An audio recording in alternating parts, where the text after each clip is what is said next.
তুমি তো পুরো নতুন বউ সেজে এসছো, তবে দেবীর জীবন থেকে কিন্তু রংটা খুব তাড়াতাড়ি মুছে গেছে। হ্যাঁ, মানে এটার কারণটা কি ছিল?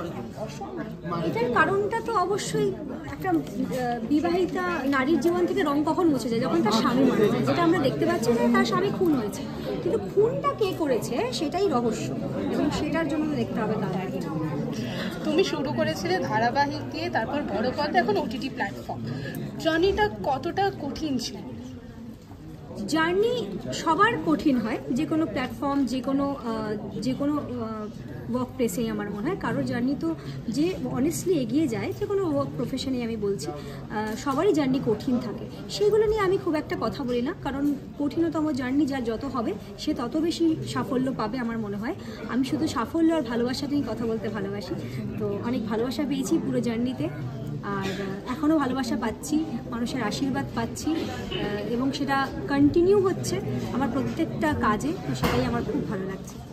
তোমাকে আসার পর থেকেই বলতে শুনলাম যে অমঙ্গল হচ্ছে, যখন সিঁদুর কোটর ভেঙে গেল। সৌমিত্রিষা নিজে কতটা এটাতে বিশ্বাস করে? না, আমার মনে হয় না, আমি এটা খুব একটা বিশ্বাস করি না যে কিছু একটা ভেঙে গেল বা পড়ে গেল মানে সেটার জন্যই অমঙ্গল হচ্ছে। পার্সোনালি আমি তো বলতেই পারবো না, কারণ তোমরা জানো আমি মিঠাই চলাকালীন প্রচণ্ড কাঁচের গ্লাস ভাঙতাম, এই ভাঙতাম, ওই ভাঙতাম, তো তার মানে আমার জীবনে বহু অমঙ্গল ঘটে যাচ্ছিল এতদিনে, এবং এটাও আমি ভেঙে ফেলেছিলাম। আমার বর মরে যাবে রিয়েল লাইফে, কোনোদিনই হবে না, বিয়ে হয়তো হলো না, দেখা গেল।